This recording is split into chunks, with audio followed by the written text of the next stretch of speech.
Meus queridos irmãos e minhas irmãs, hoje, sábado da 11ª semana do tempo comum, a igreja conclui um bloco de catequeses espirituais. Ao longo de toda a semana, a liturgia da igreja vem formando o homem no seu ser espiritual, naquilo que de mais santo, naquilo que de mais importante o homem carrega, que é esse sonho, esse desejo de eternidade. E hoje, ao concluir essa série de catequeses, a liturgia da igreja nos coloca a continuação desse capítulo 6 do Evangelho de Mateus, que de um modo muito santo, o autor sagrado nos fala do coração dividido.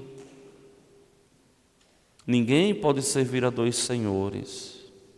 Lembrem que o Evangelho de hoje é uma continuação direta do Evangelho de ontem, quando o texto santo nos dizia: onde está o teu coração, aí está o teu tesouro.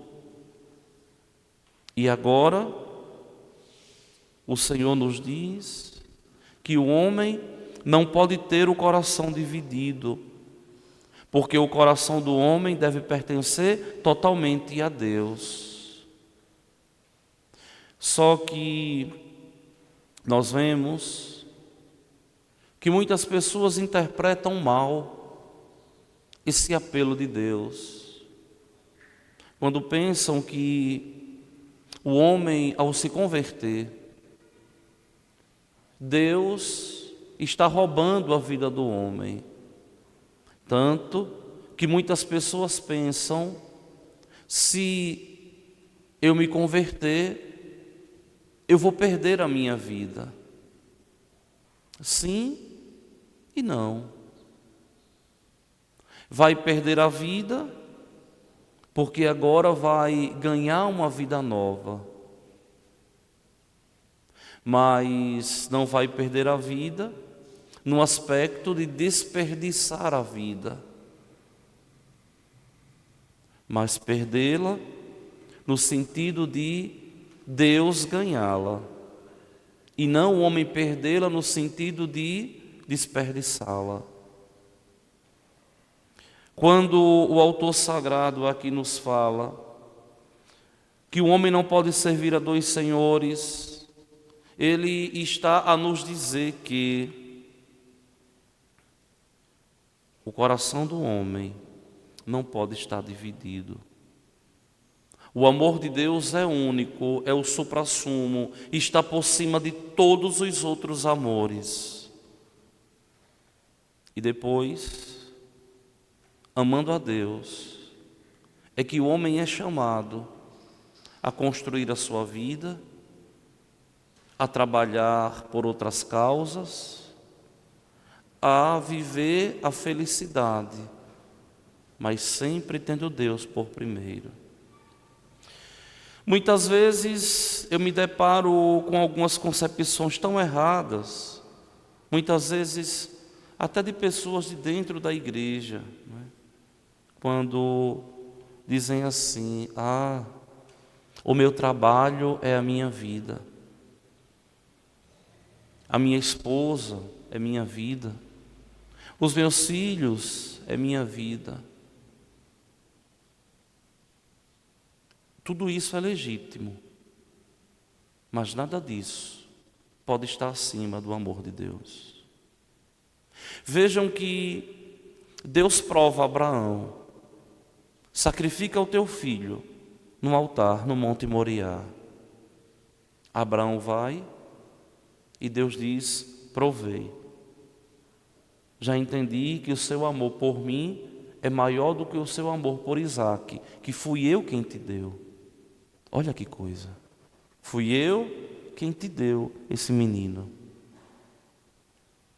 E A própria bem-aventurada Virgem Maria, quando cheia de sonhos, querendo construir sua vida em uma família, a gente pode dizer assim, normal, com o esposo e com os filhos, e Deus diz: não, Maria, você vai ter uma família, mas do meu jeito. Do meu jeito. Você vai viver o matrimônio na castidade celibatária. Eu sou o teu tudo. E a resposta de Maria: faça-se em mim segundo a tua palavra. Vejam que o amor de Abraão por Deus estava acima do amor da própria família. O amor de Maria por Deus estava acima dos próprios sonhos, dos próprios projetos. De Abraão, uns 5.000 anos se passaram. De Nossa Senhora, 2.000 anos se passaram. E nós continuamos dizendo que a nossa fé é a fé de Abraão. E nós continuamos dizendo que somos filhos da bem-aventurada Virgem Maria. Então, é importante que a gente tenha consciência de que vamos servir a Deus, que não é difícil, de um modo pleno, buscando servi-lo de todo o coração. E a partir do serviço a Deus, a gente buscar construir todas as outras coisas, mas colocando sempre nosso Senhor em primeiro lugar, em primeiro plano. E aqui o segredo da vida. E aqui a razão do nosso viver. Então vamos, meus queridos irmãos e minhas irmãs, compreendermos que quando nós vivemos na graça de Deus, nós não podemos ter preocupações excessivas. Se preocupar sim, de um modo normal, de um modo lícito. Não uma preocupação que se transforma numa fobia e que Deus nos livre numa patologia, mas uma preocupação saudável, responsável, e não uma preocupação exacerbada que nos faz cair numa crise de ansiedade ou que Deus nosso Senhor nos livre em uma depressão. É preciso construirmos a nossa vida em Deus e compreender que é caminhando na presença de Deus que nós construímos o nosso reto viver e assim podemos alcançar o céu.